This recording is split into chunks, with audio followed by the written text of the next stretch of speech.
느헤미야 11장 1절, 2절, 2절 봅니다.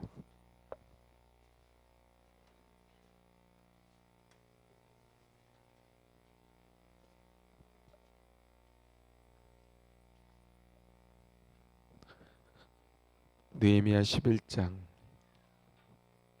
1절, 2절 한 목소리로 봉독합니다. 백성의 지도자들은 예루살렘에 거주하였고 그 남은 백성은 제비 뽑아 10분의 1은 거룩한 성 예루살렘에서 거주하게 하고 그 10분의 9는 다른 성읍에 거주하게 하였으며 예루살렘에 거주하기를 자원하는 모든 자를 위하여 백성들이 복을 빌었느니라. 아멘. 우리 다시 한번 1절 2절 봉독합니다. 백성의 지도자들은 예루살렘에 거주하였고 그 남은 백성은 제비 뽑아 10분의 1은 거룩한 성 예루살렘에서 거주하게 하고 그 10분의 9는 다른 성읍에 거주하게 하였으며 예루살렘에 거주하기를 자원하는 모든 자를 위하여 백성들이 복을 빌었느니라. 아멘. 할렐루야.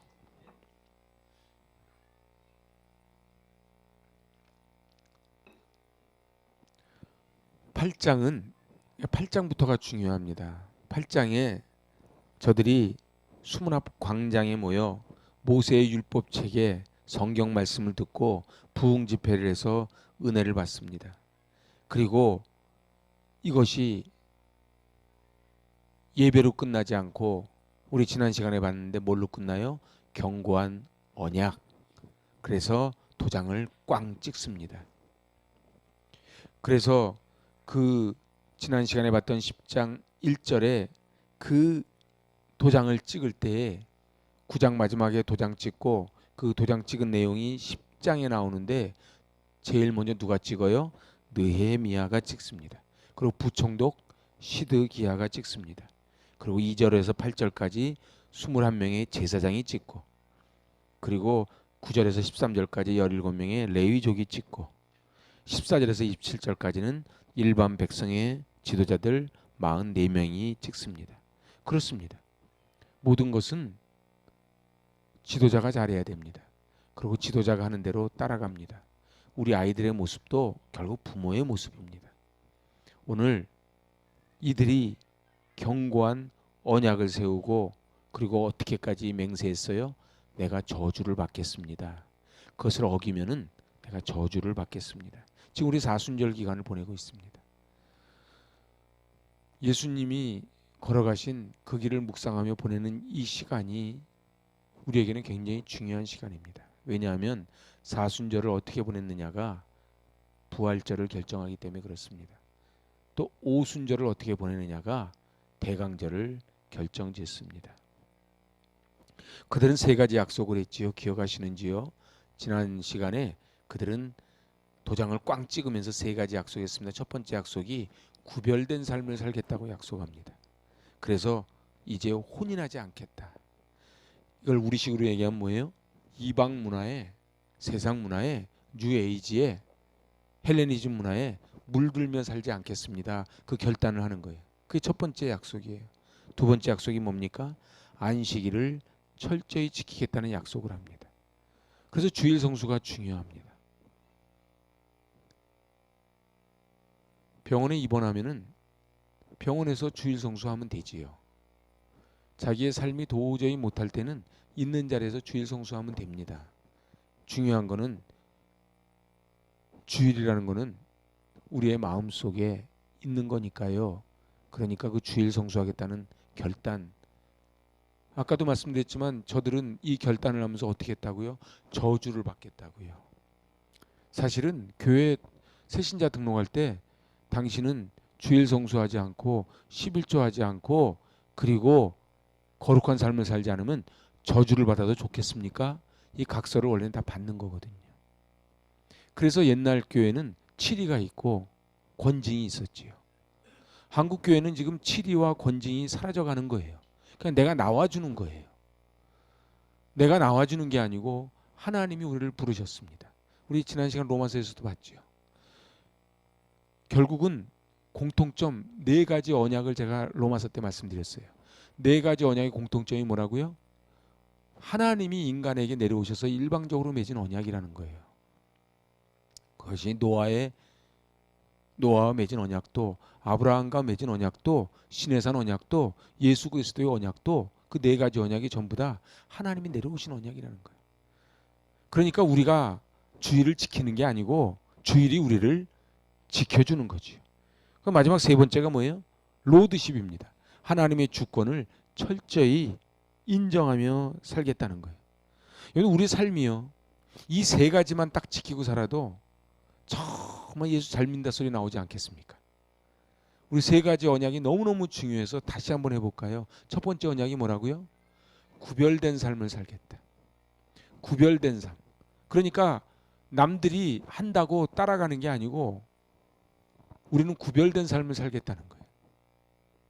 두 번째는 이제 안식일, 그러니까는 시간에 대한 거룩이에요. 시간에 대한 거룩이 뭡니까? 그 시간은 주일, 주님의 날이니까 내 마음대로 쓰지 않겠다는 결단이에요. 그리고 마지막 세 번째는 하나님의 주권을 철저히 인정하며 살겠습니다. 로드십. 그래서 성전에 모든 필요한 것은 우리 손으로 채우겠다고 결심을 합니다. 여러분들, 우리 성막할 때 배웠지요. 모세가 가져오라 그랬을 때 이제 그만 그럽니다. 저는 어린 시절에도 기억납니다. 성전을 지면은 권사님들이 전부 나오셔서 다 등짐 지셨어요. 등짐 지셔가지고 벽돌을 다 날르고 그러면서 했고, 그리고 그 현장에 일하는 분들 그 세참해주고 밥해주는 거를 한밭집에서 먹지 않고 집사님 권사님들이 다 이렇게 해줬어요. 그러면서 성전을 건축을 했던 것입니다. 그런데 이제는 건축은 건축업자한테 맡기고, 식당은 식당업자한테 맡기고, 청소는 청소업자한테 맡기고, 경비는 경비업자한테 맡기고, 나는 그냥 와주는 거예요. 내가 낸 헌금 가지고 쓰라는 거지요. 분당에서는 그런 것도 봤어요. 식사당번인데요, 자기가 식사 오기 싫으니까 자기 집 파출부를 보내요. 자기 집 파출부를 보낸다고요. 안 보내는 사람보단 낫죠. 자, 이렇게 세 가지를 결단을 하고 이제 생활에 재건이 있어야 된다는 걸 깨닫습니다. 그래서 11장 12장은 성벽을 건축한 후에 그 숨가쁘게 돌아가는 역사의 흐름 속에서 그때의 그 역사 현장에 있었던 사람들의 이름을 등장합니다. 성경은요, 사람 이름이 굉장히 중요합니다. 우리 창세기 장제목할 때 배웠지요. 여러분들, 노아의 방주 사건이 있기 전에 아담의 족보가 있습니다. 아브라함이 있기 전에 열국 백성이 있습니다. 그러니까 족보가 나오면 굉장히 중요한 거예요. 우리 10장에서 사람 이름이 쭉 나왔지 않습니까? 11장 12장에서도 계속 사람 이름이 막 등장을 하는 거예요. 인간의 역사 속에서는 잊혀질지 몰라도 하나님의 관점에서는 분명히 잊지 않으시는 그 이름들이 있다는 거예요. 그래서 전도서에서도 그러잖아요. 생명책에 보겠다. 계시록에서도 그러죠. 여러분들, 우리가요, 이 땅을 살면서 사도 바울의 고백처럼 정말로 저 천국에 아무것도 없다면 우리같이 억울한 사람들이 없지요. 그런데 분명한 거는 하나님은 우리의 행한 것 반드시 하나님이 기억해 주시고 하나님이 갚아 주실 줄로 믿습니다. 오늘 이제 이 11장, 그래서 오늘 두 절만 보는 거예요. 백성들의 지도자들이, 옛날 성경은 두목이라고 나와요. 이 백성들의 지도자들이 예루살렘에 거주하고 나머지 백성은 제의 뽑아 10분의 1은 거룩한 성 예루살렘에 거하고 10분의 9는 다른 성읍에. 이 얘기를 가만히 분위기를 보니까 뭐예요? 예루살렘에 살기보다는 지방 살기를 더 원했다는 걸 알 수 있죠. 여러분들, 남들이 서로 가려고 하는데 가는 거는 그건 희생이 아니에요. 남들이 안 가려고 하는 데를 가는 게 그게 희생이죠.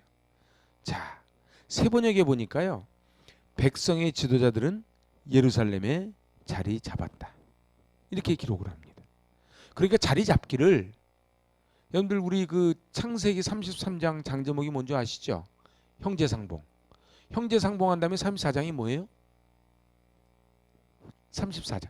그러니까 형제상봉을 하고 야곱이 형 에서를 따라서 내려와야 되는데, 형제상봉을 하고서는 에서 따라서 안 내려오고 먼저 가 있으면 내가 따라가겠다고 자기는 어디로 가요?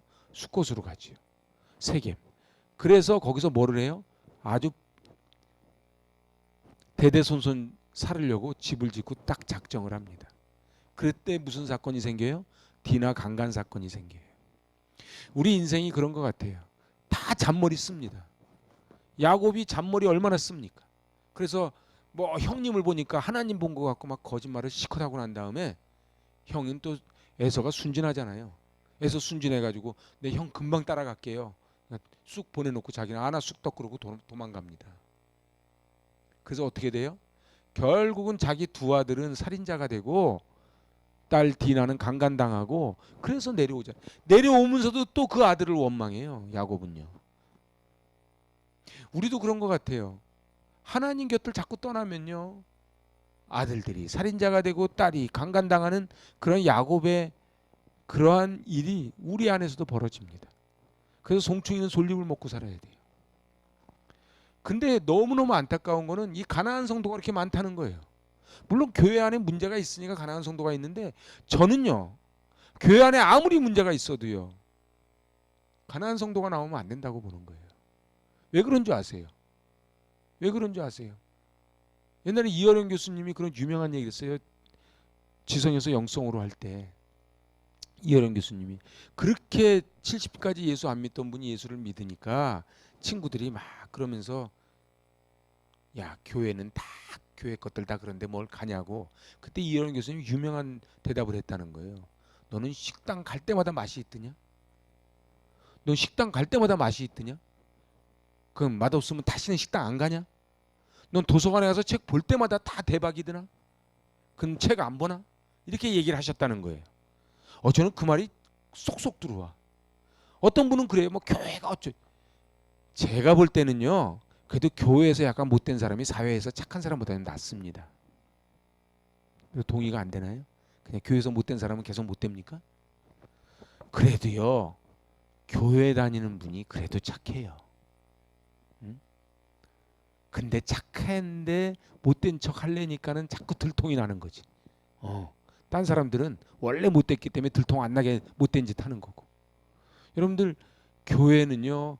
그래서 예수 그리스도가 내 심장 속에 있으면은 떠날 수가 없는 거예요.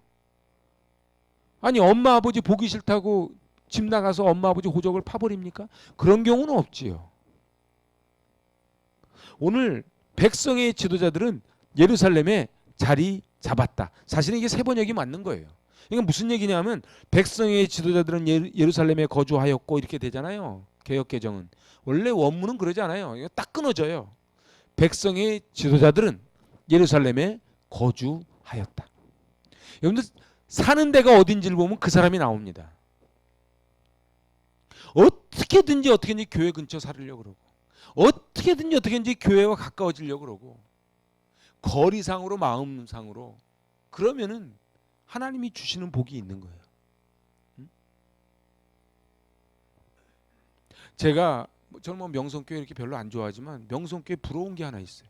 명성교회 주변엔 부동산이 없대요. 왜요? 서로 교회 옆으로 올라 그러는데 서로 딱 미리 얘기했다가 어디 할 수 없이 지방 가게 되면 미리 서로 얘기해서 그 기다리는 사람이 쑥 들어온다는 거예요. 그래서 서로 교회 옆으로 오려고 그런다는 거예요. 그래서 부동산이 없대요. 제가 뭐 그 동네 안 가봐가지고 진짜 있는지 없는지 잘 모르겠는데 하여튼 그래요. 그만큼 교회를 사랑한대. 대표 기도를 맡았으면요. 미국 출장 갔다가요. 대표 기도하려고 비행기 타고 와서 기도하고 간다는 거 아닙니까? 그거 김상환 목사님이 직접 한 얘기예요. 부러우면 지는 거라는데.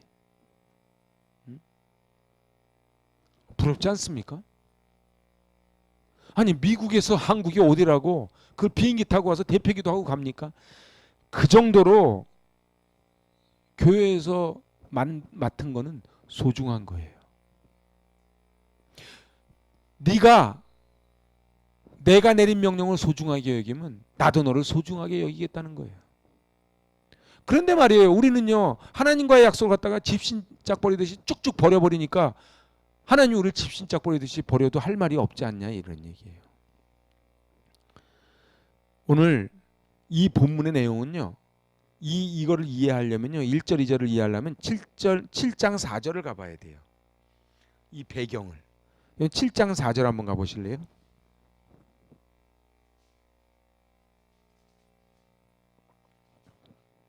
같이 읽습니다.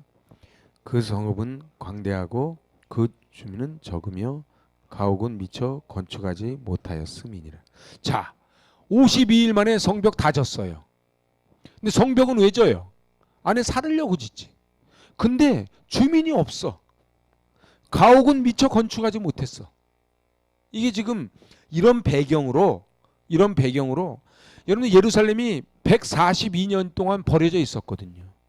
여러분 우리 경복궁 가봤지만 경복궁이요 태종 이후로 버려져 있었거든요. 버려져 있었어요. 그리고 뒤에 창덕궁 가서 살고요. 버려져 있었거든요. 버려지면 어떻게 되겠어요? 다 쓰레기장이 되는 거지. 142년 동안 버려져 있었기 때문에 황폐했거든요. 그리고 성벽을 적들로부터 지키기엔 역부족이었어요. 그러니까 느헤미야 입장에서는 인구를 재배치해야 되는데 누가 희생해야 돼요? 지도자가 희생해야지. 누가 희생해요? 지도자가 희생해야지. 왜 이 나라에 이 문제가 자꾸 생겨요? 지도자가 희생을 안 하거든. 왜 교회 문제가 생겨요? 교회 지도자가 희생을 안 하거든. 왜 가정에 문제가 생겨요? 가정의 부모 어른들이 희생을 안 하거든. 여러분들 어른이 된다는 거는요. 팔로우가 한 발 할 때 두 발 가야 됩니다. 그 각오 안 되면은 어른하면 안 돼요. 그 각오 안 되는 사람이 어른하면 자꾸 사고 나는 거예요. 그러니까요. 높은 사람이 된다는 거는요. 밤잠 안 자가면서 하는 거예요. 자기 멋대로 출근하고 그렇게 하는 게 아니에요. 자, 왜 그럼 도대체 예루살렘에 사람들이 안 살려고 그러는가? 하나님의 전이 있어가지고요. 율법을 철저히 지키도록 요구를 받았어요. 그러니까 예루살렘에 살려면 율법을 철저히 지켜야 되는데 율법을 철저히 지키면 사는데 지장이 많아요. 교회 가까이 있으면 자꾸 목사님이 뭐 급한 일 있으면 자꾸 불러. 그리고 자꾸 전화해. 그러니까 전화도 안 받아. 여기 있는 분들 말고. 그래서 저는요. 웬만하면 전화 안 받고 카톡 안 봐도 제가 상처를 안 받습니다. 그거 갖고 상처 받으면 제가 목회를 못해요. 뭐 그런데 예루살렘에 살면은 그렇게 해야 됐다 이런 얘기예요. 두 번째는요. 상업 도시가 아니라서 상권이 형성이 안 됐어요. 여러분 보세요. 저기 성전을요. 저기 우리 큰 형수님이 그러대. 교회가 이전했는데 저기 저 송도 앞으로 가서 딱 성전이 있는데 근처에 아무것도 없대. 그럼 어떻게 돼요? 다 가야 되는. 자가용이 없는 사람은요. 버스 2번, 3번 타서 가야 된다는 거예요. 상권이 형성 안 돼 가지고요. 이익을 포기하고 편리함을 포기해야 돼요. 세 번째는요. 많은 백성들이 농사를 짓고 살았거든요. 그런데 아시다시피 여러분들 예루살렘이 해발 몇 미터인 줄 아시죠? 예루살렘은요 해발 800m가 넘습니다. 그러니까는 대관령 저 위에 있는 도시예요. 예루살렘은 사실 사람 살 곳이 못 돼요. 여러분들 다윗이 왜 예루살렘으로 가서 그 여부수족 속 거 뺏고서 거기다가 도읍지 만든 줄 아십니까? 원래 사람이 안 살았으니까 들어간 거예요. 그리고요 거기는요 난공불락 하는데 생각해 보세요. 난공불락이라는 얘기는 거꾸로 얘기하면요 살기가 나쁘다 이런 얘기예요. 여러분 살기 좋으면서 난공불락 보셨어요? 저기 오기 힘들면 나도 힘들지. 예루살렘이 그런 동네예요. 나중에 가보세요. 예루살렘은 높잖아요. 그래서 농토 가까이 있고 싶은 거예요. 그래서 예루살렘 가기 싫은 거예요. 네 번째는요. 포로로 끌려갔다가 돌아왔으니까 자기는 예루살렘보다는 고향집에 가 살고 싶은 거예요. 이런 여러 가지 이유 때문에 예루살렘 살기를 꺼려했다는 거예요. 그런데 제일 나쁜 거는요. 예루살렘이 척박해요. 척박해요. 예루살렘 성은 척박하거든요. 땅이요. 지대도 높고요. 그러니까는 예루살렘에 산다는 거는 많은 손해를 감수하는 거예요. 그런 거를 미리 알고 11장 1절을 읽으면은 얘기가 달라져요. 그냥 읽으면요. 이 11장 1절이 그렇게 감동으로 안 와요. 지도자들이 예루살렘에 거주 당연히 했겠지 이러는 거예요. 근데 이렇게 예루살렘에 거주한다는 건 이런 희생을 그러니까 남들이 서로 안 가려고 하는 거예요. 여러분들 남들이 안 하려고 하는 걸 하는 사람이 리더입니다.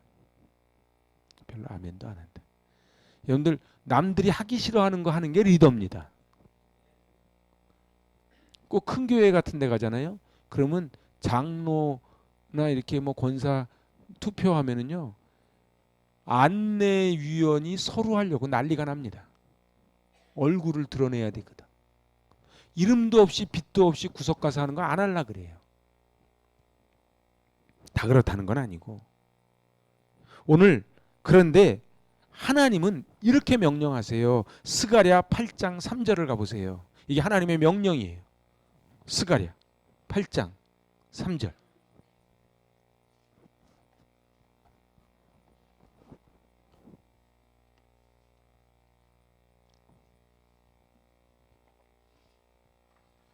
받들어 봉독합니다.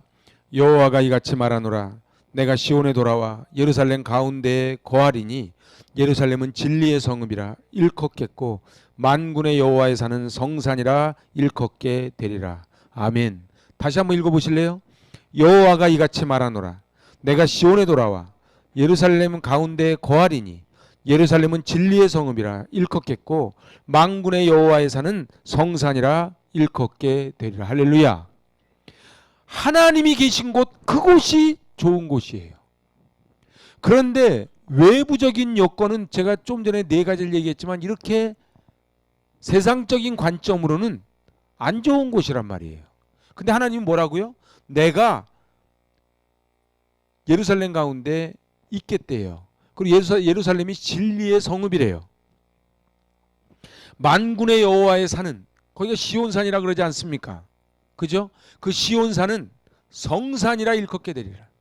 우리 인생도 그래요. 오늘 느헤미야서를 읽으면서 옛날 얘기로 들으면 안 돼요. 우리도 그래요. 어느 때는 선택해야 될 때가 있습니다. 나는 남들이 안 하는 것, 그렇지만은 하나님이 계신 곳이라면 나는 과연 갈 수 있겠는가? 나는 남들은 하기 싫어하는 것을 하나님이 원하시면 나는 할 수 있겠는가? 여러분들 직분을 받는다는 게 뭐예요? 그거는요, 남들이 안 하는 거를 하기로 작정하는 거예요. 그게 직분을 받는 거예요.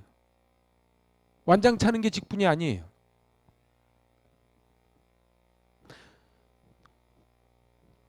하나님을 섬기고 하나님을 통한 축복의 말씀을 이방에 비치도록 부름받은 선택된 민족 이스라엘이 어떻게든지 예루살렘 성에 머물 의무와 권리가 있는 거예요. 이러니까 어떻게 되느냐면요, 서로 예루살렘에서 살겠다고 번호표를 뽑는 상황이 돼야 소망이 있는 거예요. 그러지 않습니까? 우리식으로 따지면요. 왜 나는 청소당번이 한 달에 한 번밖에 안 돌아오냐고요. 나는 매주 하고 싶은데. 응? 그래가지고 목사님이 오늘 청소당번 안 나왔는데 할렐루야 그러면 달려와서 막 해야 되는 거예요. 이렇게 아멘 안 할 줄 알았어. 여러분들 보세요. 화장실 청소요? 그 제가 하겠나이다. 주방이요? 힘든 거요? 제가 하겠나이다. 그렇게 돼야 정말 믿는 거예요. 그게 생활헌장 도장 찍은 거예요, 이 사람들이요. 그러니까 생활헌장 도장을 딱 찍고 제일 먼저 지도자들이 들어갔다는 거예요. 여러분들 그래서 제가 오늘 많이 안 하는 이유가 이 11장 1절 백성의 지도자들은 예루살렘에 거주하였고, 그러면 제가 한번 여쭤볼게. 나머지는 제비 뽑아 3분의 1은 거룩한 성 예루살렘에 거주하고 10분의 9는 다른 성읍에 거주했다. 이렇게 나오잖아요. 10분의 1은. 그러면 제가 한번 여쭤볼게. 여기 제비 뽑아서 10분의 1에 당첨된 사람들이 할렐루야 그랬을까요? 인상 썼을까요? 제 질문이 어려워요? 좋아해야겠지요. 실제 좋아했을까요? 우리식으로 따질까요? 청소할 사람 10명 중에 뽑았는데 한 명이 당첨됐어. 그 나머지 9은 집에 가래. 그러면은 뽑힌 사람이 할렐루야 그랬을까요? 아우 이랬을까요? 그러니까요, 이거를요 항상 이 식으로 따져야 돼. 라면이 딱 10개인데 그 100명이 있어요. 딱 10명만 먹어야 돼요. 그 제2뽑기에서 먹읍시다. 그래가지고 제2 뽑았는데 10명에 뽑혔어요. 그럼 할렐루야죠. 그건 할렐루야지. 좀 더 현실감, 다이아 반지 한 개가 있는데 100명이 있어요. 제2 뽑아가지고 한 명한테 준대요. 그럼 할렐루야 아닙니까? 그죠?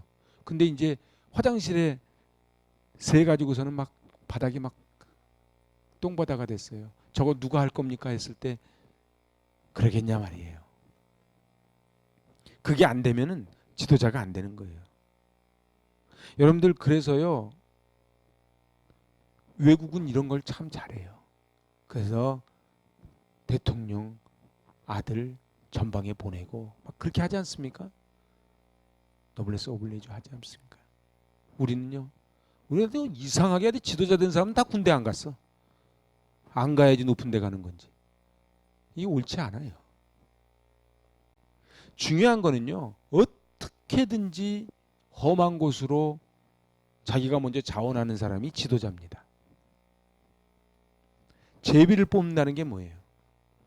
국가적으로 중요한 일을 결정할 땐 제비를 뽑았습니다. 이거를 거꾸로 이야기하면요, 제비 뽑힌 사람들이 하나님께서 나를 선택하셨고 예루살렘에 살 권리를 주셨습니다. 감사합니다. 그렇게 돼야 된다는 거예요. 중요한 거는요, 그래서 2절이 중요한 거예요. 2절 같이 읽어봐요. 예루살렘에 거주하기를 자원하는 모든 자를 위하여 백성들이 복을 빌었느니라. 아멘. 자원하는 사람들, 자원하는 자에게 복을 빌어줬다는 거예요. 목사가요, 제일 고마운 사람들이 누군지 아세요?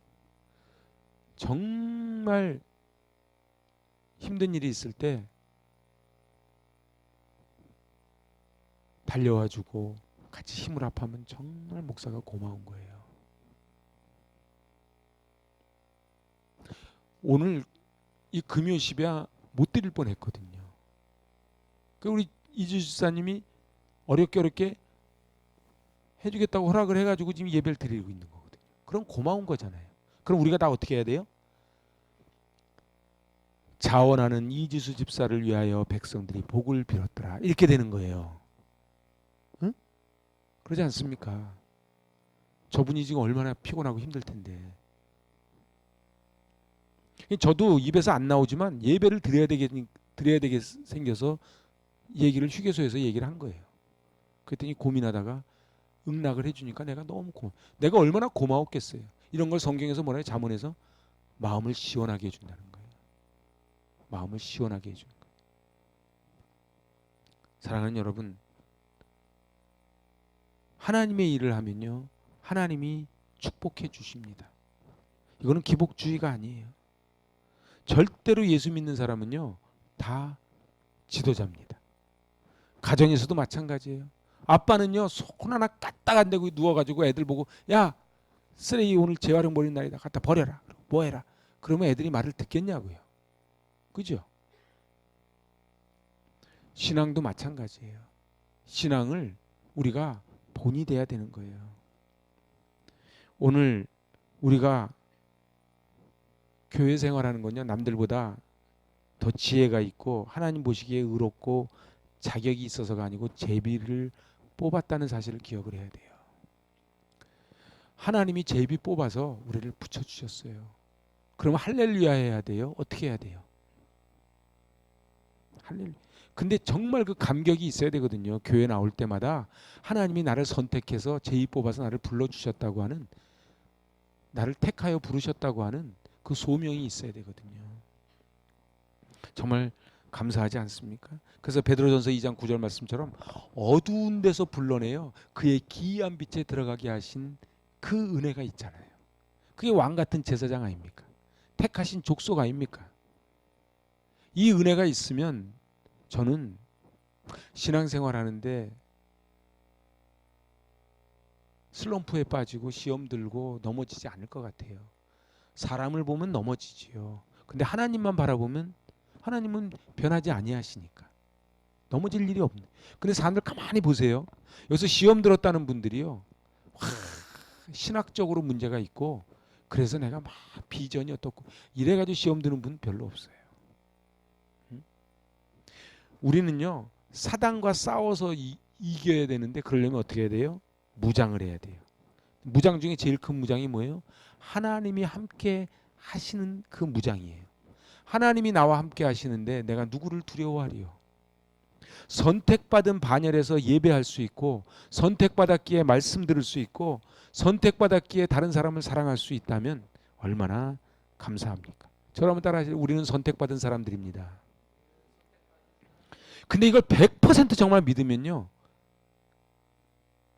우리는 하나님께 별로 군말 안 합니다. 제가 가끔 드는 비유가 있어요. 제가 옛날에 여주에 살았거든요. 제가 옛날에 여주에 살았는데 88 올림픽 할 때 그때 여주에 있었어요. 근데 이제 호돌이 같은 걸 만들었지 않습니까? 88 올림픽 호돌이 호순이, 그죠? 그럼 거기 가마들이 있어요. 가마들이 있는데 가면은 너무너무 아까운데 멀쩡한 걸 갖다가 탁 깨버리는 거예요. 나온 거를. 왜 그러냐 그러니까 금이 갔다는 거예요. 그래서 제가 사정을 했어요. 보시기에 불량인데 제가 보기에 괜찮은 거 하나만 주면 안 되겠냐고. 그랬더니 이렇게 고려 청자 같은 거 하나 주면서 밑에 금이 갔대요. 이 보기에 아무 상관없잖아요. 그래서 달라고. 그때 결혼도 하기 전이 달라고. 그래서 받아가지고 왔어요. 얼마나 좋은지 몰라요.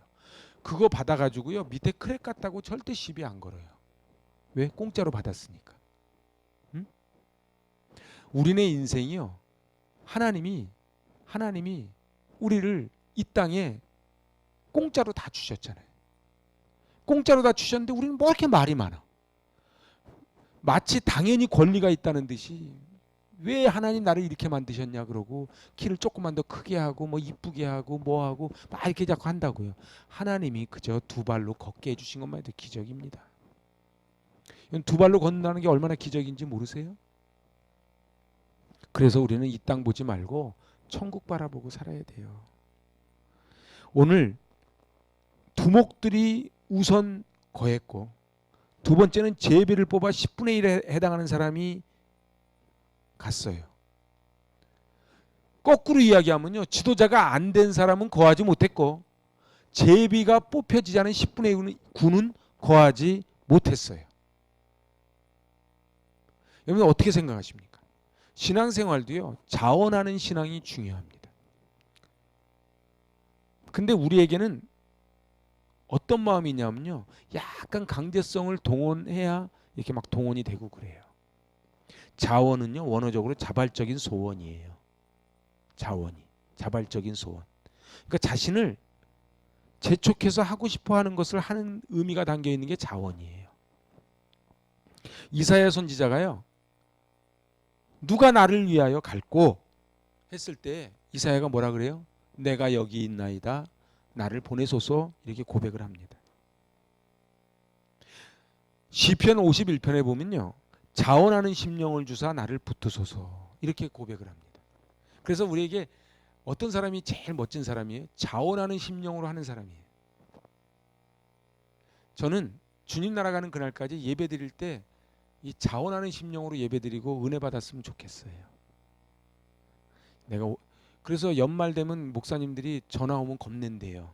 목사님 제가 올해까지만 합니다. 어? 올해까지만 하겠다고 다짐하면서 하는 사람이 1년 동안 하면서 얼마나 무슨 능률을 내겠어요. 결국은 하나님이 예루살렘에 거하라고 하는 이유가 있어요. 그 이유가 뭔지 아십니까? 바로 예배입니다. 사도행전 1장에 보면요. 제자들이 감람원이라 하는 산으로부터 예루살렘에 돌아오니 이렇게 기록을 합니다. 그러니까 예루살렘은 뭐 하는 데예요? 예배하는 데예요. 그런데 예수님이 12살 때 예루살렘에 올라가시잖아요. 그 예루살렘에 왜 가요? 예배 드리러 가는 거예요. 살기는 척박하지만 예배 드리는 데가 예루살렘인 거예요. 그 다음에 두 번째 예루살렘에 있어야 되는 이유가 뭔지 아세요? 저를 따라해 보세요. 능력받기 위해서입니다. 이거는 봐야 되겠다. 사도행전 1장 4절 5절 보세요. 사도행전. 이거 잘 아는 말씀이에요.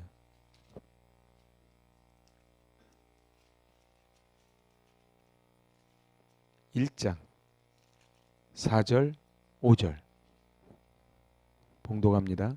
사도와 함께 모이사 그들에게 분부하여 이르시되 예루살렘을 떠나지 말고 내게서 들은 바 아버지께서 약속하신 것을 기다리라. 요한은 물로 세례를 베풀었으나 너희는 몇 날이 못되어 성령으로 세례를 받으리라 하셨느니라. 아멘. 여러분들 마가의 다락방 성지순례 가면 가보잖아요. 그 120문도가 모였대잖아요. 저는 궁금해요. 처음부터 계속 120명이었을까? 제가 볼 때는 안 그랬을 확률이 높아요. 그런데 오늘 예수님 뭐라 그래? 예루살렘을 떠나지 말래요. 그럼 어떻게 된다고? 몇 날이 못되어 성령으로 세례를 받으리라.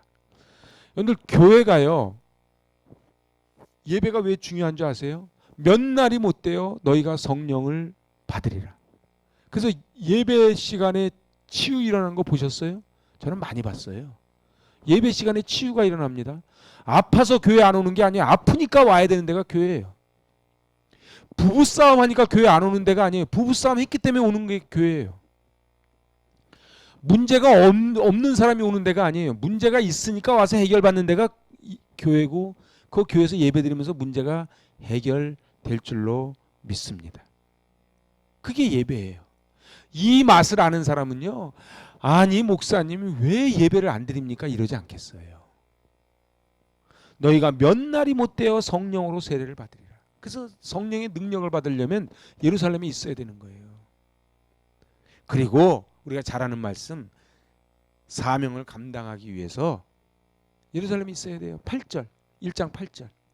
오직 성령이 너에게 임하시면 너희가 권능을 받고 예루살렘과 온 유대와 사마리아와 땅끝까지 이르러 내 증인이 되리라 하시니라. 할렐루야. 잘 보세요. 예루살렘에 있어야지 성령을 받고, 성령을 받아야 사명을 감당합니다. 그리고 마지막은 사명을 감당해야 축복을 받습니다. 여러분들 사람이요, 어떤 사람이 제일 행복한 사람이에요? 자기 사명, 받은 사명을 감당하며 사는 사람이 제일 행복한 사람이에요. 저는 제일 안타까운 사람이요, 은퇴한 다음에 비일비일 하는 사람이에요. 저는 은퇴해도 비일비일 안 하고 싶고 안 하려 그래요. 응? 돈 없으면 자전거라도 타면서 복음 전하고 해야지. 중요한 거는요, 하나님이 나에게 생명 다할 때까지 최선을 다하고 살다가 가는 거지, 은퇴라고 하는 거는 그냥 나라에서 사회에서 정한 거지. 아니 70세까지는 팔팔하다가 71세 되면 결결하냐고. 그렇지 않다고요. 여러분, 하나님께서는요 수동적으로 사는 걸 원치 않으십니다. 오늘 여기 뭐라 그래요? 아까 느헤미야 11장 2절에서 자원하는 사람, 자원하는 사람에게 백성들에게 복을 빌어줬대잖아요. 여러분들 성경에다가요 자원에다 동그라미 팍 쳐놓으세요. 예수님이 산상수훈에서요 뭐라고 말씀하세요? 한번 읽어보실래요? 마태복음 5장 38절로 41절.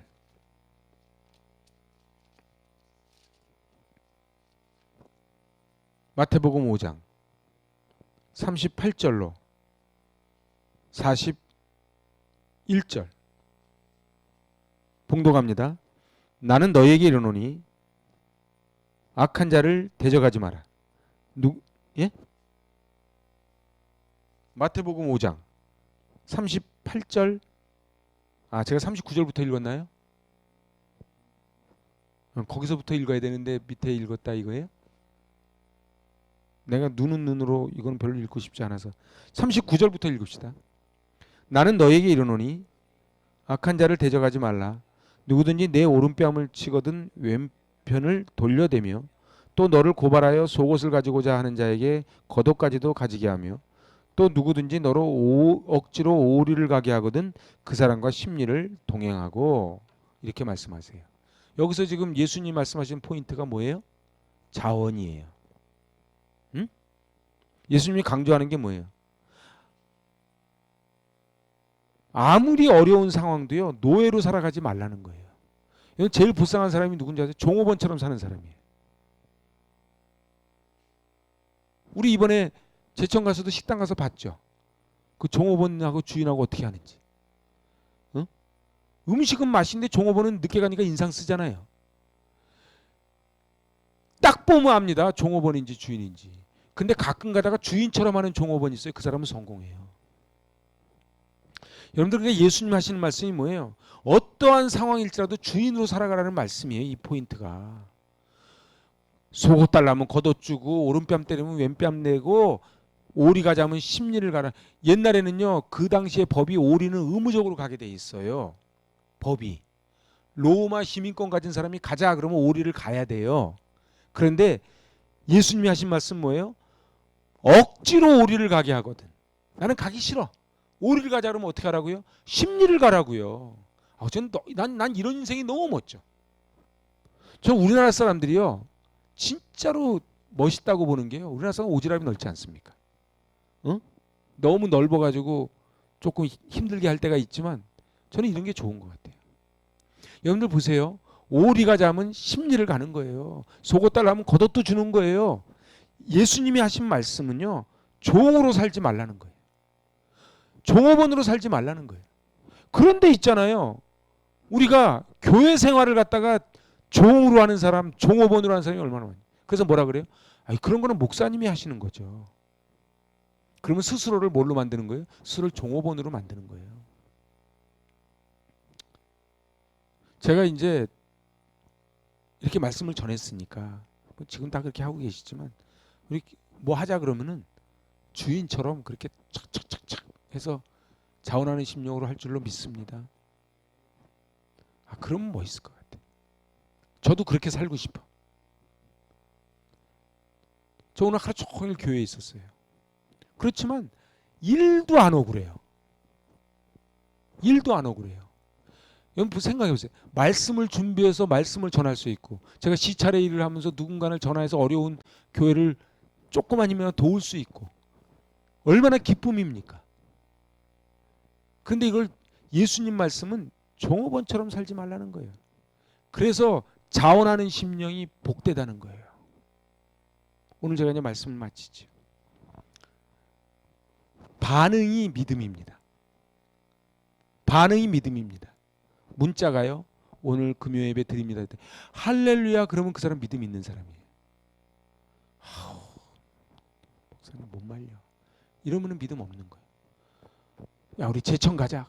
할렐루야 그럼 믿음 있는 거예요. 그렇지만 내가 못 가서 너무 아쉬우니까 제가 후원금 내겠습니다. 이거는 좋은 거예요. 근데 있잖아요. 목사님 또 벌린다 또. 이런 사람은 그냥 그러고 살다 죽는 거예요. 그리고 제가 인생 살아보니까 그렇게 산다고 손에 금맥기 되지 않아요. 어차피 있잖아요. 우리 몸은요. 써야지 단련됩니다. 써야지 단련돼요. 돈이 없어 못하는 건 할 수 없지만 내가 시간 내서 할 수 있고 내 힘으로 할 수 있는 거는 하면 좋잖아요. 그렇잖아요. 토요일 날 꼭 누가 청소당번이냐 너무 주워보지 말고 그냥 와서 하세요. 그러면 좋잖아요. 그렇잖아요. 저는요.